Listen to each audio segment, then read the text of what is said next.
মনে হয় এবার স্থানীয় সরকার বা স্পেশালি সিটি কর্পোরেশন যে নির্বাচনগুলো হবে সেখানে কিন্তু জোটভুক্ত থাকছে না। তো এই নির্বাচনে জয়ের পিছনে কিন্তু জামায়াতে ইসলামীর একটা বড় একটা ভোট ব্যাংক কিন্তু ছিল এনসিপির এগেনস্টে। এনসিপির মধ্যে যে 6 জন নির্বাচিত হয়েছে তার মধ্যে কিন্তু একজন যে গাজীপুরের ছিল সে কিন্তু শিবিরের একজন সাথী বা ওরকম উচ্চপদস্থ একজন কর্মী ছিলেন, কিন্তু তাকে বাদ দিয়ে যে 5 জন বের হয়ে এসেছে সেখানে নির্বাচনের আমার মনে হয় ভোটের রাজনীতিটা কমপ্লিটলি আলাদা। সেখানে একটা বড় অংশ ভোট ব্যাংক হচ্ছে জামায়াত ইসলাম শিবির থেকে এবং 11 দলীয় জোট থেকে গিয়েছে। বাট এই জোটটা যদি ভেঙে যায় সিটি কর্পোরেশন নির্বাচনে দেখবেন যে অ্যাকচুয়ালি কতটুকু আশাহত করেছে জনগণের, সেটার ফলে অ্যাকচুয়ালি এনসিপি দেখতে পাবে। আর উপদেষ্টাদের নিয়ে যে দুর্নীতির কথাগুলো বলছিলেন, এখন দেখেন রাজনীতি পরিমণ্ডল বা মিডিয়া কভারেজ, আমি আবার মিডিয়া নিয়ে আসছি, এগুলো ইনভাইটেশনটা সবসময় দেখবেন দলীয় পক্ষ থেকে যায়, দলীয় কোনো কর্মসূচির কাভার গুলোতেই যায়। আমার আপনার মতো বা আমাদের মতো সাধারণ যারা শিক্ষার্থী আছে যারা এখনো তাদের আইডিওলজিক্যাল পলিটিক্স বা এন্টিটিতে এখনো স্পষ্ট মেরুদণ্ডে সোজা হয়ে দাঁড়িয়ে আছে, তারা কিন্তু এখনো কোনো চিরাচরিত প্রচলিত রাজনৈতিক কোনো পার্টির সাথে কিন্তু অংশগ্রহণ করে নাই। আমরা কিন্তু আমাদের জায়গা থেকে বারংবার বলেছি, ইভেন আমাদের মতো তুচ্ছ নগণ্য মানুষের কথাগুলো তারা সহ্য করতে না পেরে কিন্তু বিভিন্ন জায়গা থেকে এগুলো ডিলিটও করে দেন। আমি জানি না আপনার উপর এই চাপগুলো আসবে কিনা।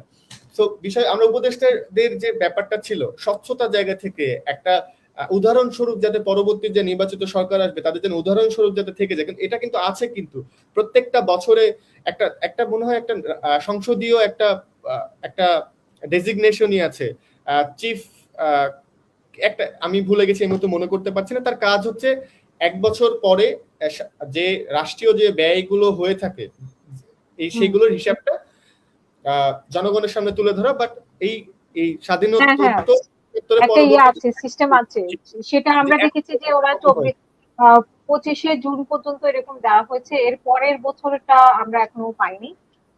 এটা স্বাধীনতার পরে 71 এর পর থেকে এখন পর্যন্ত একবারও হয় নাই।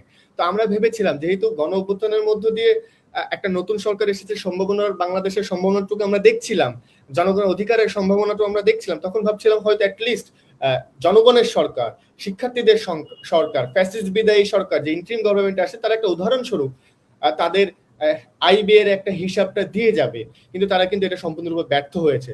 আমরা চেয়েছিলাম এটা একটা প্রতীকী হিসাবে থেকে যাক, উদাহরণ হিসেবে থেকে যাক, এইটার উদাহরণস্বরূপ যেন এক্সাম্পল স্বরূপ আমাদের পরবর্তী সরকারের কাছে আমরা দাবিগুলো রাখতে পারি নির্বাচিত সরকারের কাছে, কিন্তু তারা কিন্তু সেটা করেননি।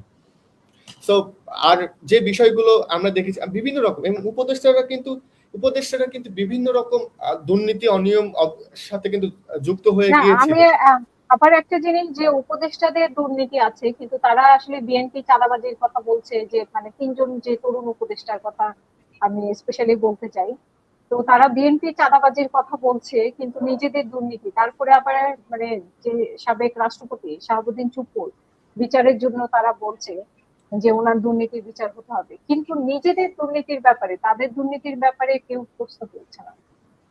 আচ্ছা, এখন ওনারা একজন দুর্নীতিগ্রস্ত মানুষও অন্যজনের দুর্নীতি নিয়ে কথা বলতে পারে, সেটা একটা অধিকার, সেটা আলাদা বিষয়, কিন্তু তারা বলছে না। তারা বলছে এটা একটা অ্যাকচুয়ালি রাজনৈতিক একটা কর্মসূচির অংশ হিসাবে জনগণকে কানেক্ট। আপনি একটা নতুন সংগঠন শুরু করলে মানুষের সাথে, জনগণের সাথে, আপনার সংগঠনের কর্মীদের সাথে এই আইস ব্রেকিং সম্পর্ক স্থাপনটা কিভাবে করবেন?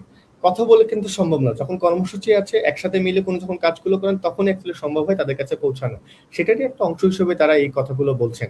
রাজনৈতিক কর্মসূচি ভাবে আনুষ্ঠানিকতা ভাবে একটা পার্টি কখনো বেঁচে থাকতে পারে না, তো সেটাই অংশ হিসেবে তারা এগুলো করছেন আর কি। আর উপদেষ্টারা যে কথাগুলো বললেন, শুধুমাত্র এই 3 জন মানে শিক্ষার্থীদের পক্ষ থেকে যে উপদেষ্টা গেছে তারা কিন্তু না, এবং বিভিন্ন উপদেষ্টার কথাগুলো আমরা শুনেছি, এবং আমরা এটাও শুনেছি যে একটা উপদেষ্টা তার পুরো সচিবালয় আওয়ামী লীগের যে আমলারা ছিল তাদের নিয়ে পুনর্গঠন করেছিলেন। এগুলো কিন্তু হয়েছিল। এইগুলো নিয়ে আমার মনে হয় আমার বিএনপি কে বলা উচিত যে বিএনপি কেন এটাকে নিয়ে তদন্ত করছে না। এখন নির্বাচিত সরকার হিসেবে তাদের কাছে ইন্টেলিজেন্স আছে, বিভিন্ন রকম ইনভেস্টিগেটিভ টিম আছে তাদের কাছে, এবং পিএম এর অধীনে অনেকগুলো টিম আছে। তারা কেন এটার সুস্থ তদন্ত করছে না? এটা খুবই প্রয়োজন, এটা খুবই রকম প্রয়োজন। আমি দাবিটা রাখতে চাই বিএনপির কাছে, গণপ্রজাতন্ত্রী বাংলাদেশ সরকারের নির্বাচিত প্রধানমন্ত্রীর কাছে আমি এই দাবিটা রাখতে চাই, তারা যেন 18 মাসের যে ব্যাপ্তিকালটা ছিল ইন্টারিম গভর্নমেন্টের, এই সময় যেন পুরো কর্মসূচিগুলোর জন্য পুরো আয় ব্যয়ের জন্য একটা স্পষ্ট চিত্র যেন জনগণের সামনে তদন্ত সাপেক্ষে তুলে নিয়ে আসা হয়।